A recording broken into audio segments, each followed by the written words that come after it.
Hello and welcome back to Treasurefield Homestead. In this video, I want to go over the controversial topic of ear docking in goats, why I do it, and how I decide which style of docking is appropriate for which goat. As you can see, my dog Diogenes' ears are docked, which is done for safety reasons in case he needs to fight a predator while protecting the goats. For goats, that's one reason to dock. It gives predators less to grab onto, but the main reason is actually parasites, which I will get more into in a second. First, let's look at each of the goats and what kind of ear modifications they each have. First off is Juby. Her ears are not docked. I'd prefer if they were docked. They drag in the water when she drinks and they flop around when she runs. For safety reasons, I'd prefer they be docked. However, Juby is a miniature Nubian and she is one of my show goats. The breed standard for miniature Nubians is to leave their ears natural like this. So even though I wish I could dock her ears, to be eligible for MDGA shows, she has to have her ears natural. Next, we have J.R.R. Tolkien. Tolkien I got from an auction. Her ears are what we in the goat industry call half-docked. It means they left a lot of her ear but cut off enough so they won't hang down like Jubies do. This is because Tolkien is probably a Nigerian dwarf, or at least mostly Nigerian dwarf.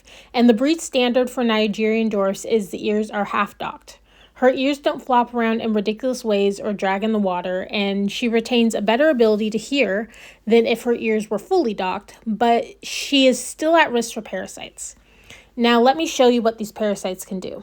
This is my other auction goat, Vincent Van Gogh. We call her that because she's missing her left ear.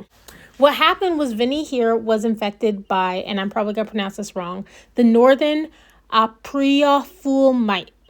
They eat through goat ears. You can see this ear was saved, but they still chewed some holes through it. That's why a lot of the breeders opt to fully dock the ears, even though it's controversial. It protects them from the mites.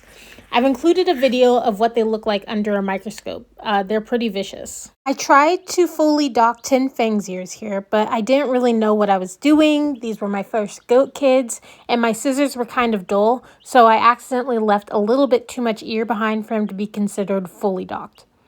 Keanu's ears, that's Tin Fang's dad, actually are fully docked. Keanu is a miniature La Mancha, and the breed standard is to fully dock their ears because La Mancha breeders actually care about their goats.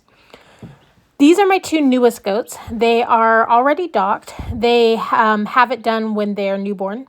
The half-docked doeling is Fame. She is a Nigerian dwarf, and she'll be a show goat just like Snow White here, who is a miniature La Mancha, so thankfully she has fully docked ears.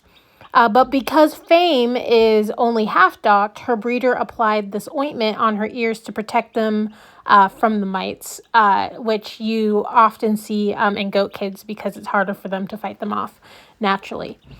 Thank you for watching, and remember, everyone has their own reasons for how they dock their goat's ears, or if they dock them at all. So think before you judge people, and think before you call animal control on them, okay?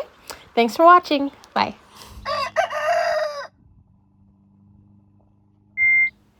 Vinny here was infected by the northern Apreophule mite. I think that's right. No, let me get northern Apreophule. No, that can't be. Northern April Fool's mite. That's it. Okay, got it.